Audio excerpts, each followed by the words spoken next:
There's been plenty of chat this week. Nick Rust has appeared with me on my podcast. He's talked on ITV. But this is a fast-evolving situation. So I wanted to talk to him again this morning. And if you've been at work all week and you haven't been able to catch up with what Nick's been saying, it's a great opportunity for you as well. So he joins me on the line now. Nick, morning. Morning. Quite simply, what's the plan now for the sport? What is the plan? Well, I and my colleagues at the BHA at board and executive level, together with the industry's leaders through the RCA and the Horsemen's Group, are fighting for the future of the sport as hard as we can. We brought the recovery plan to the public on the 25th of August, but obviously we're adjusting that based on this week's news. And there are three areas, Nick, that we're focusing on. First of all, bringing home to government clearly the level of support that we need following the announcement this week. And the heartening aspect of that announcement was that government fully understands the impact of the decision on live sport and in particular on racing through the work that the tripartite parties have done. So they're offering support, and the Prime Minister in his statement tasked the Chancellor, Rishi Sunak, who of course is MP for a constituency which features one of our great training centres, Midland in it, and our sponsoring Secretary of State, Oliver Dowden, for digital culture, media and sport, to work together, liaise with sports on the support that they will need as a result of this decision. Yeah. So that's the first one. We've been working on it this week, and this coming week there will be a meeting of the industry's members committee to approve our approach and get that detail into government this week and hopefully get the support that we need as quickly as possible. Secondly, we're continuing to press the case for levy reform to ensure that it remains sustainable for our sport. It's a vital source of income. Things have changed both at betting level and in terms of how people are betting as a result of shifts towards a digital platform. We earn half as much money for each pound bet through digital as we do through retail, and the difference has been accentuated through COVID.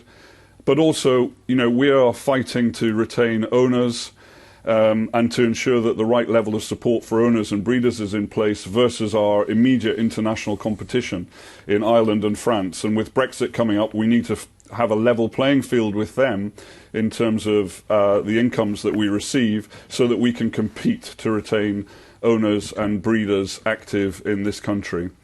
And the third area is we've got to make the very best case that we can, despite this week's news, that racing is a safe environment in which to bring back spectators and hospitality. As you know, my colleague David Armstrong, the Chief Executive of the RCA, has been working on this area with government, supported by my team at the BHA, including Will Land, Martin Fuel and Ross Hamilton, to help ensure that government understands and that we've got some practical ways forward, which hopefully can mean that we can reignite the pilots. But David has been clear and said that racecourses are losing between 250 to 300 million pounds of income in 2020 because of COVID, and that's only going to get worse without spectators. So we urgently need to bring it back. And what I'd say is that we've done very well as a sport in resuming with over 400 events now, at which at least 200 to 300 people have been present at every fixture, and there has been no evidence of transmission of the disease. But we have to keep that going. And the message from Dr. Jerry Hill, who's been instrumental in a lot of this work and a real leader for our sport, at the end of the week just past was, we're doing great, but we have to keep it up, and people need to be vigilant in their personal lives as well. Please make sure that you do everything you can away from the racecourse as well, to help ensure that racing keeps its clean bill of health, which will keep us in the best possible shape. And finally, Nick, all I wanted to say on my initial bit is, we are working together as industry representatives like never before. That has brought some successes so far. We have to keep that up. In my 10 years involved with government and lobbying and policy making at government level, both on the betting side and on the racing side, I know, like many others know, that if you don't speak with one voice, then you won't be as successful in what you want to achieve. And we saw that in betting recently, where there wasn't a togetherness, and they lost a bit of their lobby. And certainly when I was working in betting 8 to 10 years ago, I saw that racing, failed to stick together and didn't really achieve what it wanted to. So we must stick together. If you want to influence the way that things are going, there are representatives at industry level who are meeting this week, either on Tuesday or Wednesday. We're still working out the details so we can have everyone there, who are going to ratify the approach taken by the executives that I've just set out just now. Let's take it from the top. You said you'd identified the level of support you need. Is there a figure that you are now presenting to government officials? We need this much.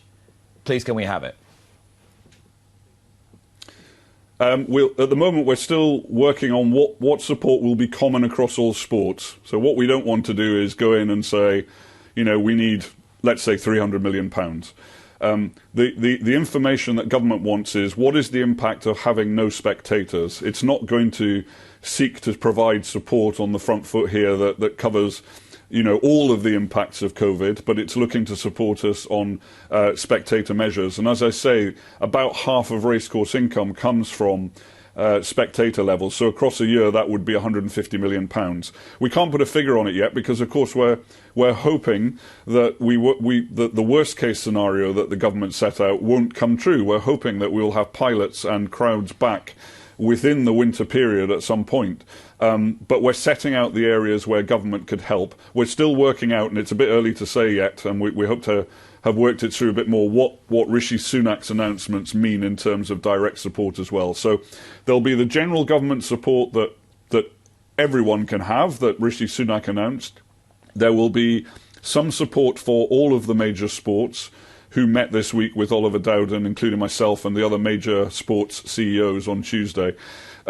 Those sports will, I would imagine, have some common asks, and we're working together with those sports on that. And then there'll be the specifics for racing on top. But as I say, our message on the third point, Nick, is that we can mitigate a lot of this if government can help us to get crowds back. And we're in an outdoor space, with hospitality facilities where racecourses have managed these pilots very well so far. So we want really to press for that first. OK, so that's the sticking plaster, if you like. The sticking plaster is what Oliver Dowden and Rishi Sunak might come up with as a recovery package to get the racecourses, say, through a difficult period where they might be losing up to £75 million a quarter. That's not stitching the wound. I'm guessing that levy reform and going back to understand how better we might fund the sport on a sustainable basis, that's an attempt to stitch the wound. Just be really specific here, Nick.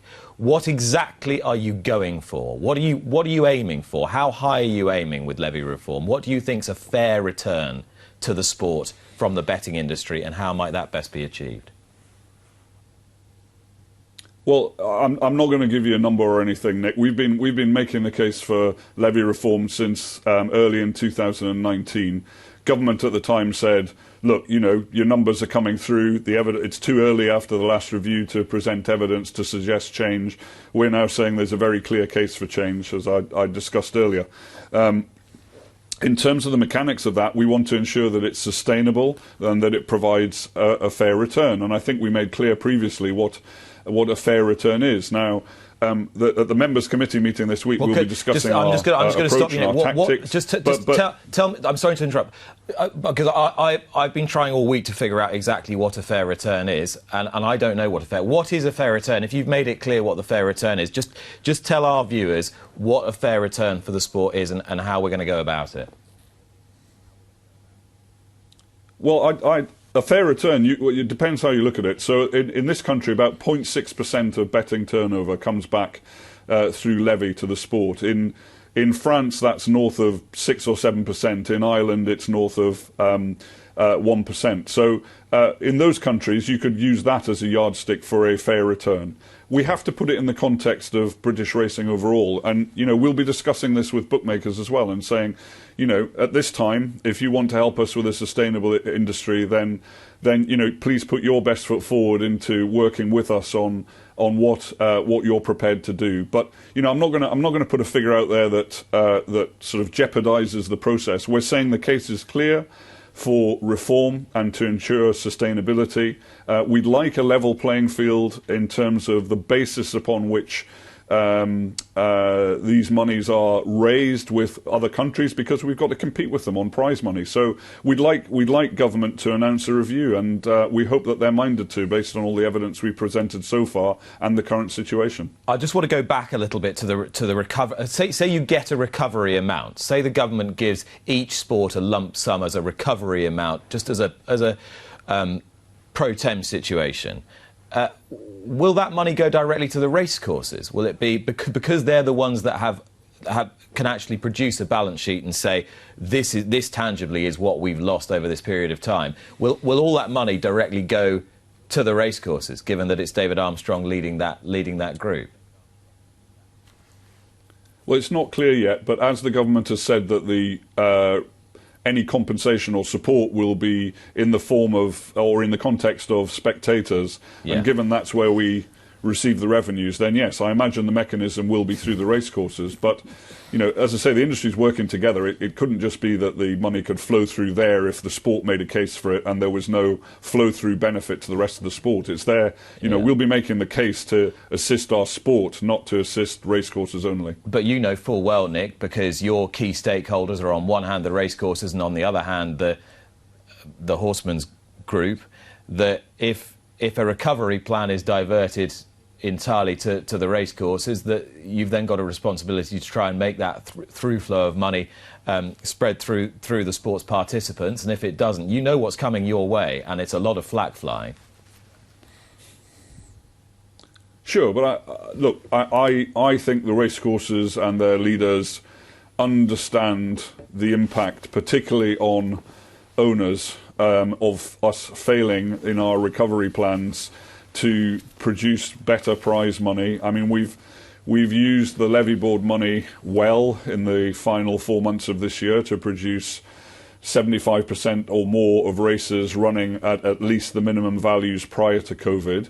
But that has to be sustained and improved, and particularly at the top end where we compete internationally, we have to make sure that we do something there. Now, the racecourses understand that, and of course, if levy funding is to go to various parties, there are conditions around how that levy funding is provided, and I'm sure that all parties will work on the basis that those monies are used in a way that unlocks and releases any monies coming in from government to other parts of the sport.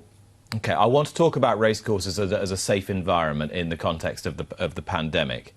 Have you had a clear indication from anyone at the DCMS, indeed anyone in government, anyone in Public Health England, as to why now that crowd pilot schemes can't continue to take place on a racecourse? I believe I can still go down the road to Thorpe Park if I want to. Yeah, they've been very specific in the decision around crowds. One is a concern from the medical professionals about the actual impact, potentially, of those crowds in the transmission of the virus.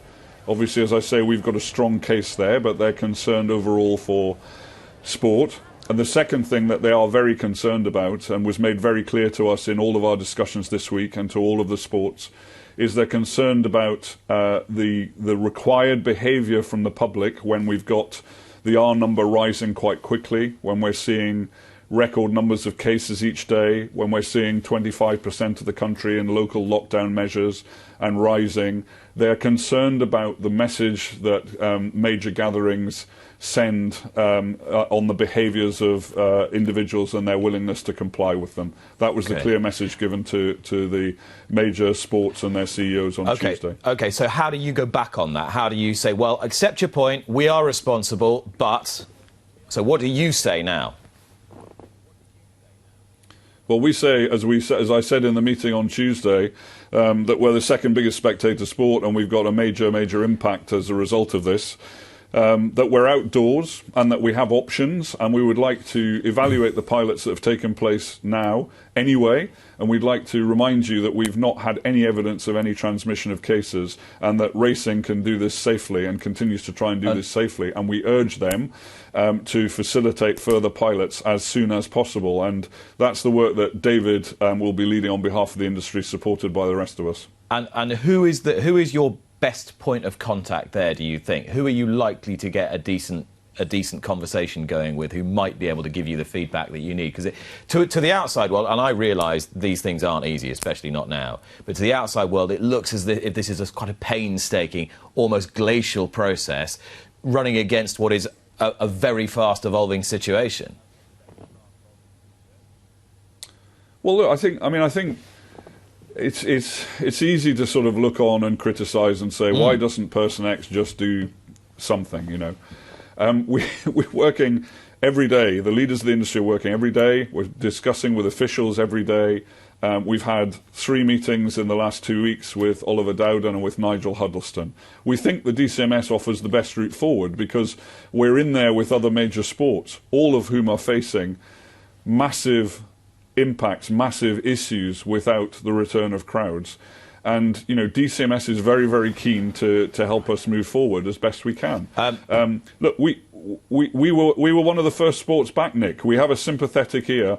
We were ahead of the hospitality industry. Racing started on the 1st of June before pubs opened a month later. But we're behind the hospitality industry now. We're behind the hospitality industry now, Nick. That's the problem. And again, please don't mistake this for me just aiming unguided missiles at the situation. I'm not at all.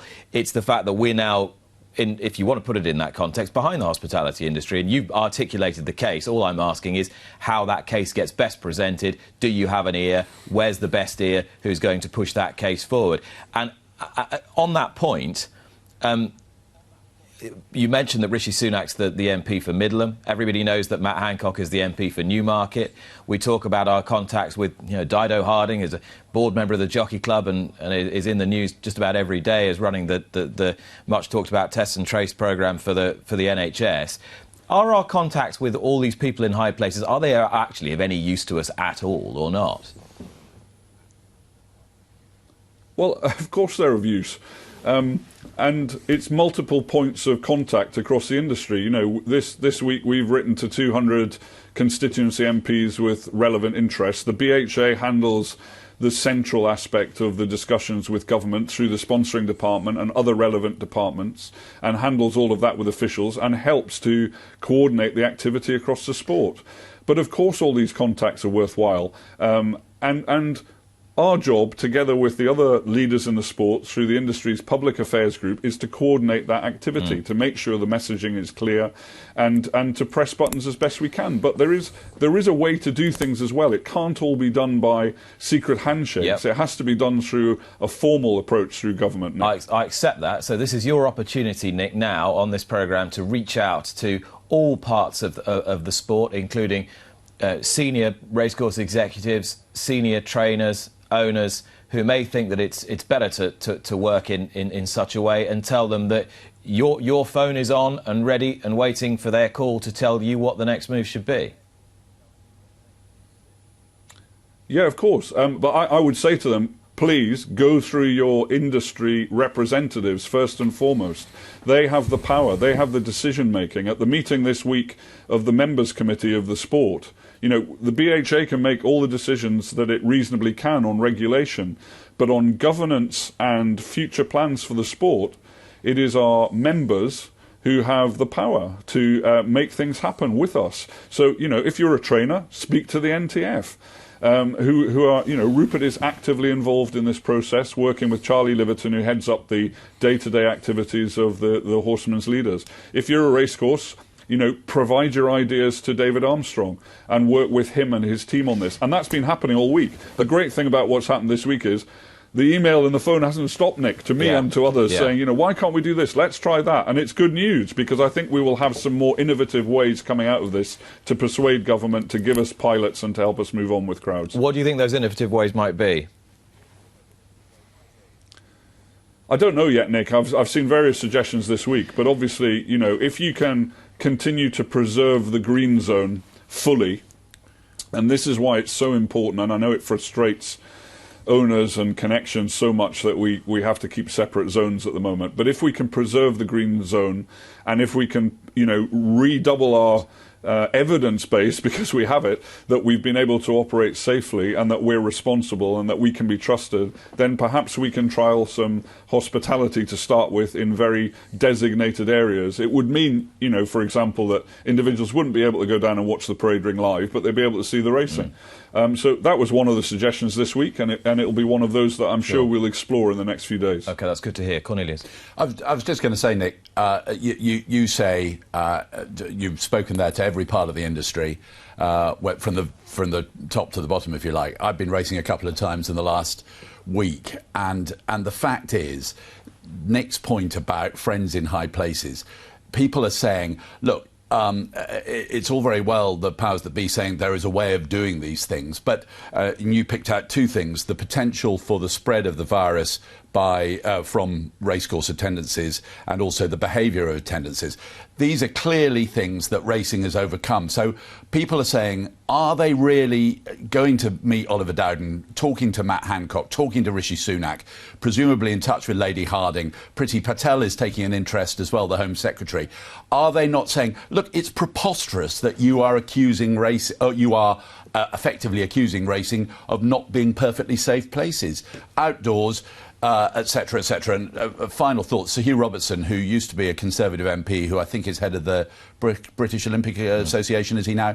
He was asked on the Today programme on Radio 4 this week, what would you like to ask Matt Hancock? And his question, and the presenter thought, you've got a massive sort of thing you might... And his question was, I would like to ask Matt Hancock, the MP for Newmarket, why on earth, in the great spaces of Newmarket Heath, there can't be racing. Unfortunately, the Today programme didn't ask that question. But can you see the frustration? You say you're seeing Oliver Dowden, etc., etc. Can you see the frustration that's being felt right across the industry? Well, of course, Cornelius, and we're all frustrated. And of course we're making these points as well. But racing's not being accused of anything here. I was trying to explain the decision... No. What the government has said to us is that the R number is rising generally in the population. They're concerned about the impact of bringing back large numbers of spectators, and therefore they've postponed the trials for now. And the second thing, which I think may well have, dominated the political thinking, is that they're very concerned about the behaviour of the general public at the moment, with the various initiatives that they're trying to bring in to stop an exponential growth at the moment, and they're worried about the message it says with what they see as mass gatherings. Now, we have to keep working to overcome that, but that is the Public Health England and government position, and that's how, you asked me, what were we being told this week? That is the reason they're giving for this decision. Nick, I want to end on possibly the most important point of all, which is the health of the participants in the sport. Anecdotal reports are coming through that there are a number of positive coronavirus cases amongst racing's workforce, particularly in the Lambourne and Newmarket areas. Can you confirm that is the case? We have had some reports of potential cases, and they're still to be verified yet, Nick. But this is part of the reason why Dr. Jerry came out with his messaging at the end of last week, and why I've been saying at the top of the show today, we have to be very, very careful in our personal standards, our personal lives, if we're to help ensure that racing maintains its positive position here. Come forward if you have a case, and let us know at the earliest possibility, because that will help Dr. Jerry and the others involved to help ensure that we can isolate things as best we can to keep the show fully on the road. And we can go backwards and forwards till we're blue in the face talking about what ifs and hypotheses going forward, but actually let's keep this real, let's keep this in the now. If a really significant proportion of racing's workforce starts testing positive at the same time for coronavirus, at what point does the sport just stop altogether? Well, I don't think we'll stop altogether unless we have a real escalation across the country, and suddenly we don't manage the situation very well ourselves, which is why I say, if you've got cases, please, you must come forward. I know it affects your own livelihood, but for the good of the sport overall, you must come forward and give us the news so that we can help manage track and trace and manage the environment. But we will do all that we can to make sure that any outbreaks that we do have are kept separate from the rest of racing's herd, and so that we can continue. And that will involve adjusting fixtures, adjusting entries and who can enter if need be. We will manage that as we go, and some of those discussions and bits of planning has already taken place when we first had the local lockdown in Leicester. Nick, thanks for your time this morning. Thank you.